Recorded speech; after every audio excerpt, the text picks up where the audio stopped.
Hello, welcome to Soulprint Intuitive Tarot. This is going to be High Crimes and Bullies Attempt 2. Sorry about that. I don't know what happened, but as it ended up, there was no volume. But you know, I'm having a very glitchy day today. Like my car fob wasn't working and everything electronic that I've touched sort of has had a bit of an attitude, which I don't frankly think is fair because Mercury has gone direct. But be that as it may, so we're gonna do this again. Okay, so the articles of impeachment were released this morning. There's two counts, as I'm sure everybody knows. There is obstruction of the Senate and abuse of power. So I'm thinking they're probably going to be voting on that later on this week. I haven't heard for sure because I've been a little out of the loop for the last couple of hours. So yeah, so that's going to go on. And then of course this thing, the vote's going to pass in the House because the Congress has, I believe it's the Congress, have the votes, right? It's ruled by the Democrats. So he's going to be impeached. There's no question about that. What happens next, of course, is that the whole thing goes to the Senate, and that becomes like the trial, okay? And that is Republican held, and I think that we should not sort of delude ourselves into thinking that even though he is going to be impeached by the House, that he is actually going to be removed from office by the Senate. I don't think that's going to happen. The Republicans are too much in lockstep behind him, and they're too scared of their own shadows. So I'm not seeing that as a potential outcome. Okay, so let's get cracking on this. And so come on down. I want to take a look at the GOP, the impeachment hearings, and sort of Trump and that relationship between, Trump and his senators. So let's try. Senate, Trump, impeachment. Senate, Trump, impeachment. Senate, Trump, impeachment.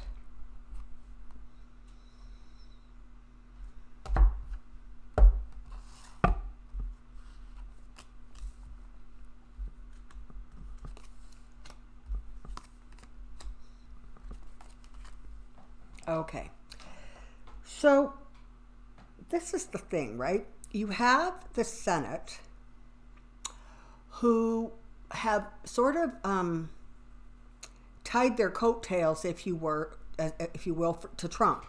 And so because of that, you have a situation where they really are boxed in right now, right? They can't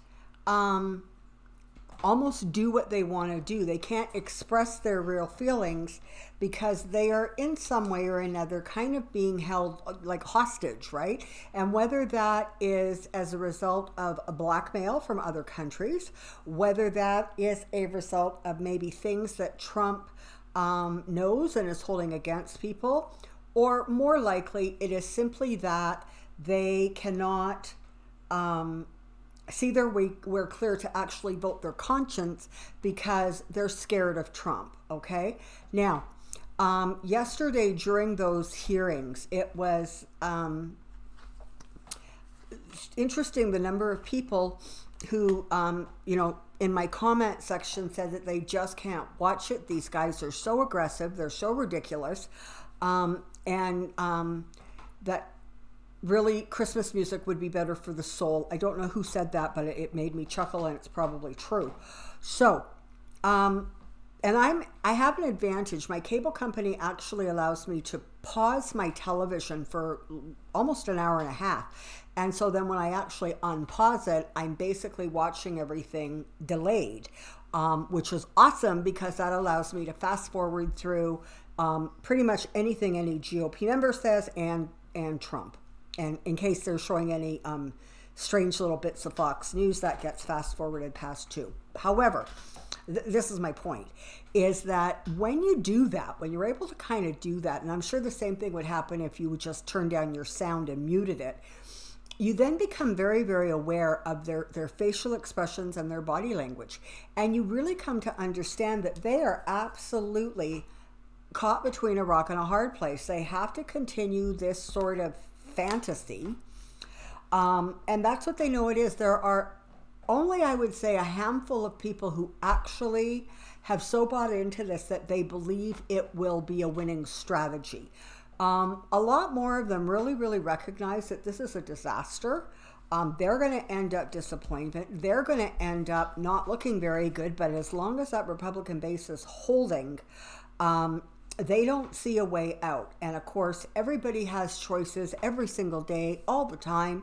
But if you don't believe you have a choice, it's the same thing as not having one, because you're not prepared to either do the work or take the chance to, make a choice that you would prefer to make. So that's where we're sitting with those people. So what you have is a bunch of people who are like caged animals, and they are biting and snapping and snarling. They are being aggressive because honestly, they don't have any other strategy but to pound the table. And so that's what they're doing. It does absolutely get appalling and sickening to watch. The whole lot of them should be incredibly ashamed of their behavior. But keep this in mind. When you make a decision, okay, that is for your benefit, and on a conscious level, you actually are aware of the fact that it is going to hurt a lot of other people by you making this choice or this decision. When you go ahead and make that choice, it is literally a mark against the soul, okay? That ends up being something that you really, really do end up paying for going forward. And the way karma's zipping around these days, I suspect that I'm not wrong in saying not only is there going to be some payment for that in this lifetime, but it's going to carry on through other lifetimes. Because remember, as I said before, karma tends to be determined based on the blessings or the harm that you do to others. So that's kind of where we're at. The truth is coming out. They're trying to communicate something different. They're trying to muddy the waters. They don't really have that sense of, they have nothing to fight with because everything is against them, frankly. And there is an awareness that, the world is watching, and their reputations, they know they're going to be judged harshly going forward. But some of them have just become so kind of bullied themselves that they don't have a way to respond. And if they are bullied, then they in turn actually bully everybody else. And that is exactly the nonsense you see on display right now. Now, I don't want you actually thinking that when it gets to the Senate, it's going to be a cakewalk to get to removing him from office. It's really, really unlikely to happen. In fact, I would say the chances of it happening are about as remote as Trump actually being the chosen one or the Messiah, okay? It's just not going to happen. You have people there who cannot handle the illumination. They recognize that heartbreak is coming for them, but you know what? It's all wrapped up in money. It's wrapped up in assets. It's wrapped up in status. And so they're not going to wiggle too far. There's, you've got the Mitch McConnells of the world. You have a few other of them who really do have things going on with other countries, businesses in other countries, that kind of thing that should not be going on. And they are themselves just as afraid of getting exposed as, frankly, Trump is afraid of getting exposed. So the way I understand it, the hearings are going to take place in January after sort of the holiday break. And, I'm not sure that they're going to actually get rushed through, but there is a bit of a problem. The problem is that some people, like people who have actually been in government for a while and know a thing or two, want this hearing or trial to basically proceed with a fair amount of decorum, you know, appropriate nods to tradition, and they're hoping that they're going to be able to do that and at least on some level redeem themselves so that they can at least say, listen, we didn't rush through it, we took our time, and you know, the facts are the facts according to us, the senators, and so yeah, Trump's not going to be removed. But they want to give the appearance that at least being fair and as if they've given everybody a fair shot. Trump, on the other hand, wants a three-ring circus, and I'm pretty sure I've used that exact phraseology with him in the Senate hearings before. He wants a three-ring circus. He wants distractions. He wants, you know, the whistleblower brought in, I swear, in a orange jumpsuit and handcuffs, okay? He wants Adam Schiff dragged in. He wants the Bidens dragged in. He wants it to be a reality TV show bar none, because couple things. One, it's the only actual reality he has and he understands and knows. So he really does see this as a cliffhanger. He sees this as a season finale. I mean, it's ridiculous.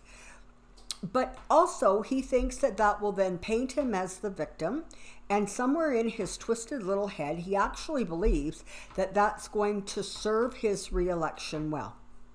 That's not so much going to happen, but they're hoping, they really are hoping that the Senate hearing is going to produce or create a change of fortune for the Trump and the White House. They're trying and they're hoping that they can sort of get this back on track.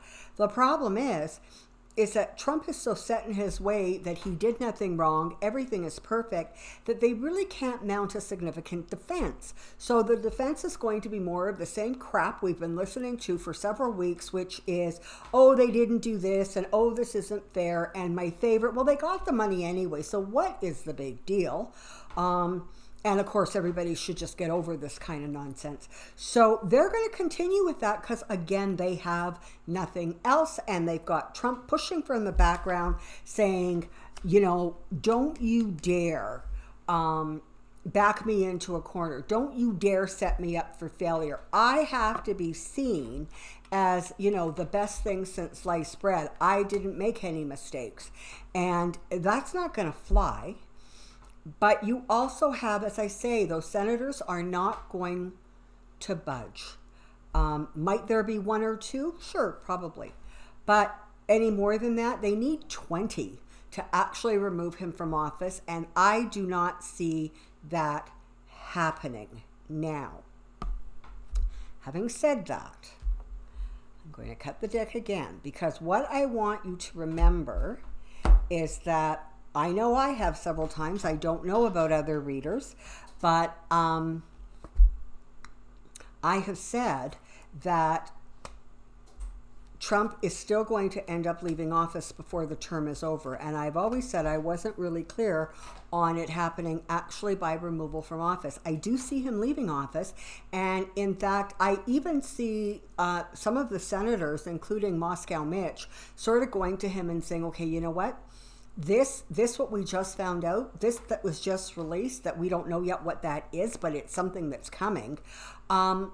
It sort of has crossed a line, and we really think you need to leave.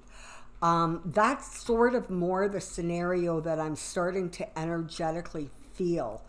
And I do know my pendulum has said that there's going to be a couple of really big kind of surprises coming down the pike, whether that is during the actual course of the Senate hearings or whether that takes place afterwards. But his hard time, his rough times, they aren't over. He is not going to be able to steer out. There are more people that have more information on him, and it's almost as if they're holding it in reserve right now. And if he doesn't get removed, well, guess what? Now they're going to bring out, you know, kind of both barrels, and they're going to dump something new on him that he has to either atone for or face or acknowledge. And so that's going to be the situation kind of there. You also I want you to be all cautious that you really don't believe on some level that just because this hearing thing has taken place, that the Republicans are going to calm down and stop being quite so aggressive. They are not. In fact, if anything, this is their jumping off platform, okay? This is the way they plan on conducting themselves straight through to November of 2020, because again, caged animals kind of fighting for their life, right? This aggression, Trump has made it so commonplace. He has made it kind of so normal. And so you're in a situation here where that's going to be the energy. It continues to get fed, and it's going to continue to grow and grow. So you know what? It is going to be important that you listen to Christmas music, and then I'm not sure what, St. Patrick's music, maybe, you know, I don't know when Easter is, but maybe there's some bunny music out there. This behavior from the Republicans is not going to stop. Even if Trump is not in the office, say by April, May, June, they're going to continue in exactly this attitude and vein going forward. Now, you are being counseled to not lose faith. Don't lose hope. The change is coming. Your wishes come true. Justice is going to prevail. But I want you to remember and keep very, very clear in your head the fact that there are still so many secrets. There is so much corruption, not only with Trump, but there's a lot of it spread out through the government. And there's a lot of people who frankly really need to be brought down because they are so far away from serving the people and simply only serving their own self-interest. And remember the visual of the big broom sweeping out the White House. So part of what you're being cautioned to remember is that it's not enough to get Trump out. Everybody else has to come out too. And they're not gonna, it's not gonna be 100% sweep, but it's gonna be way better than what you're dealing with right now. And so in order for that to unfold, it really is about universal timing, and it's about certain things falling into place to allow it to unfold. And that is not just going to magically happen even though Trump will be impeached. So he will forever carry that title. But right now, I'm not seeing a removal. I am seeing him leaving, but I'm not seeing it as a result of this. Understand that there has to be more that comes to the surface, basically, so that more people can be swept out with that broom. In some ways, this is the thing.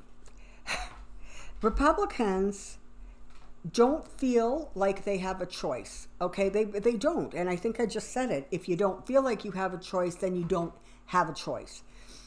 There's still so many secrets. There's still so much squabbling, and there's stuff going on behind the scenes that we are really not aware of. But what has happened is it just has created an environment where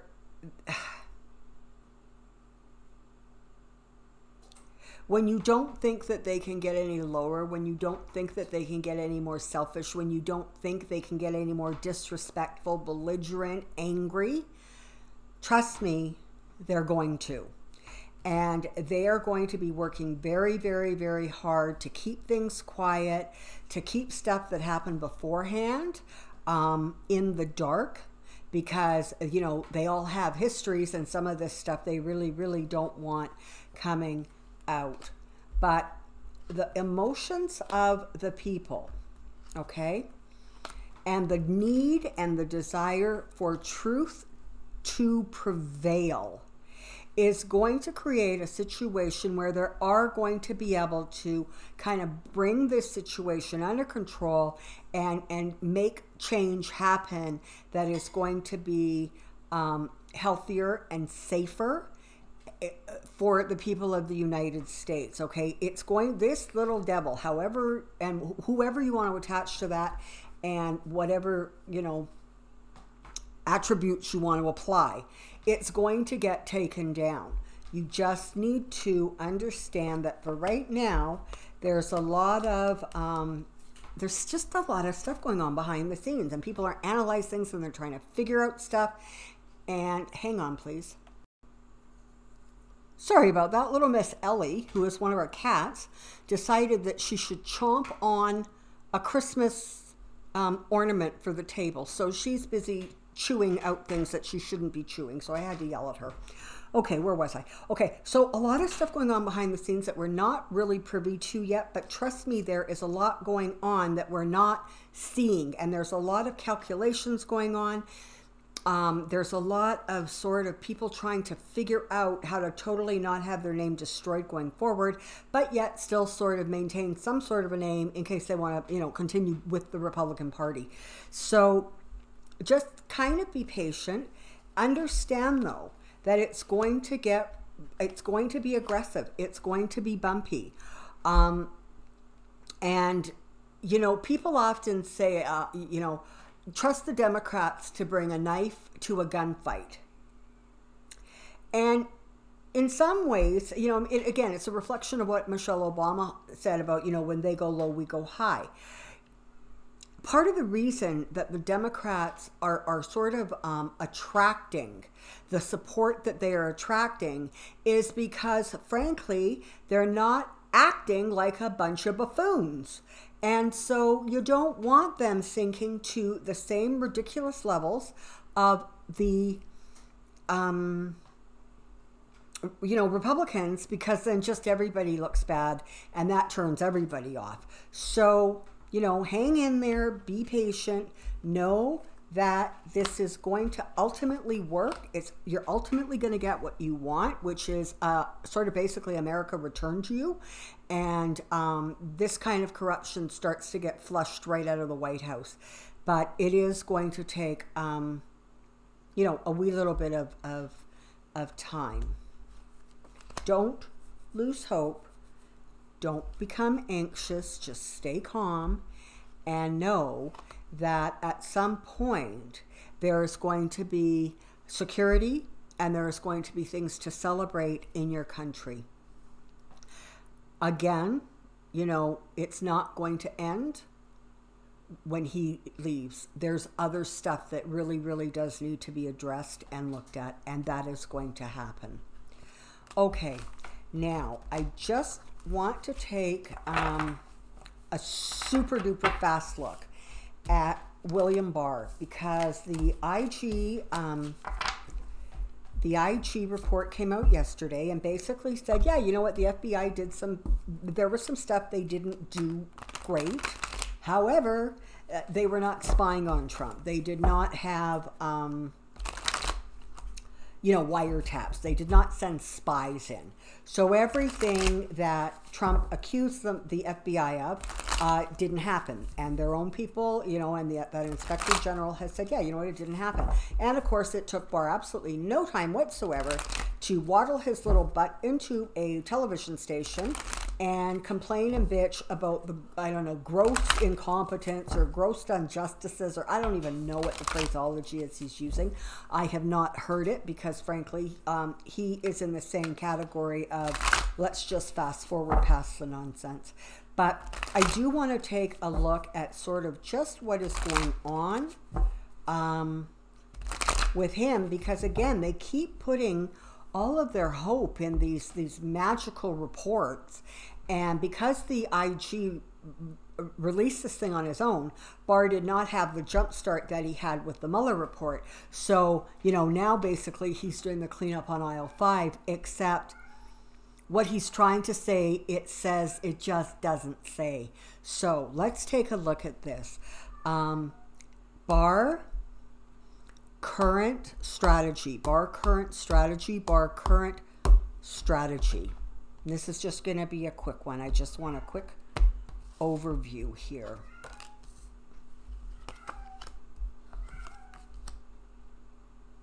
That is a cat yowling. I'm not quite sure why, but just if you hear it, I'm sorry. If you don't worry about it. And if your cats start meowing back, you know why. Okay, so he really, this is the thing, and I know I've said this about him before, he really actually does believe that the president should have these huge, expansive powers. I mean, he really does.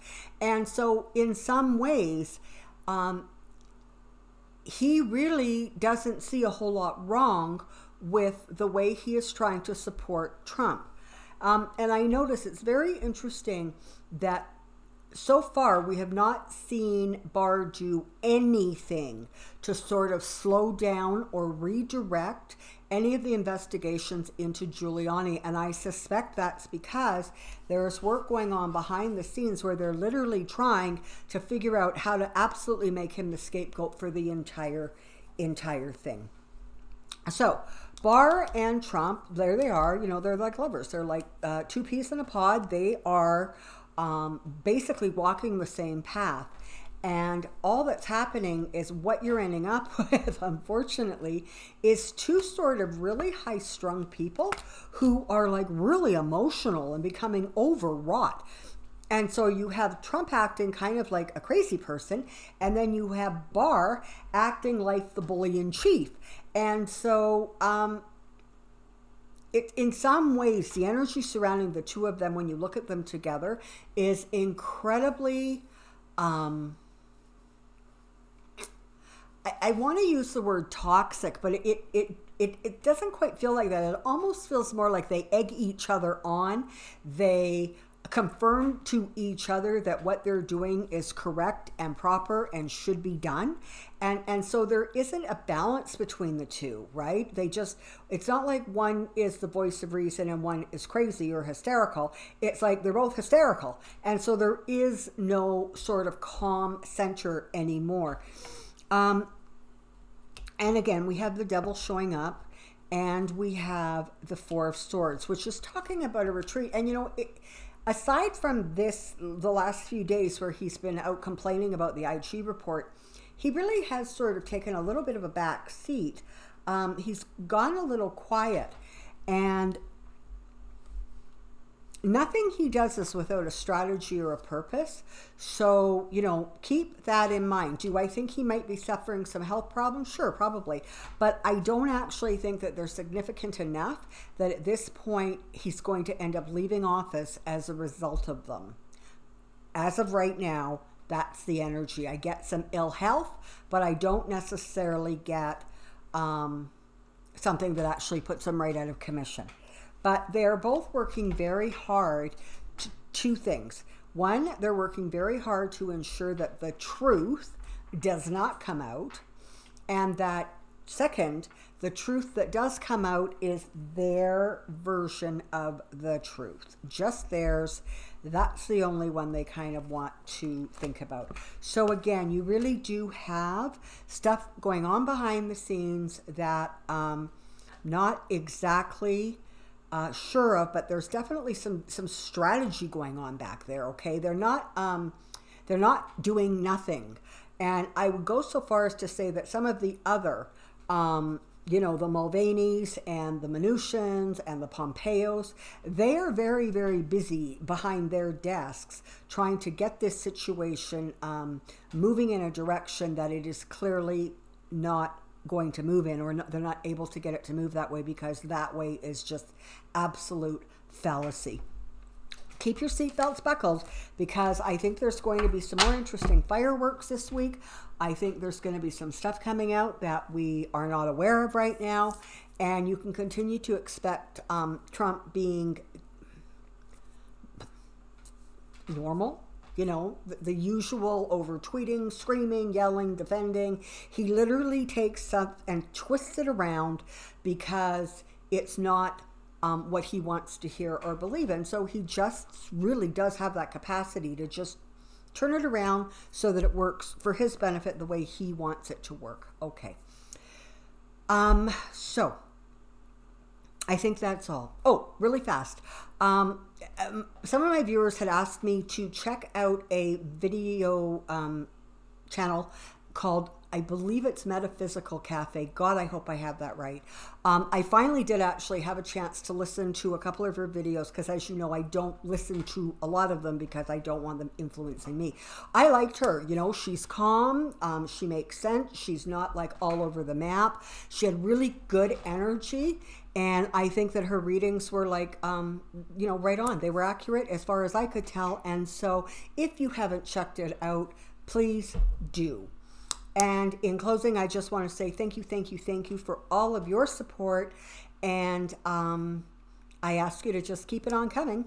All right, so take care. Be well. I pray to God this thing has sound.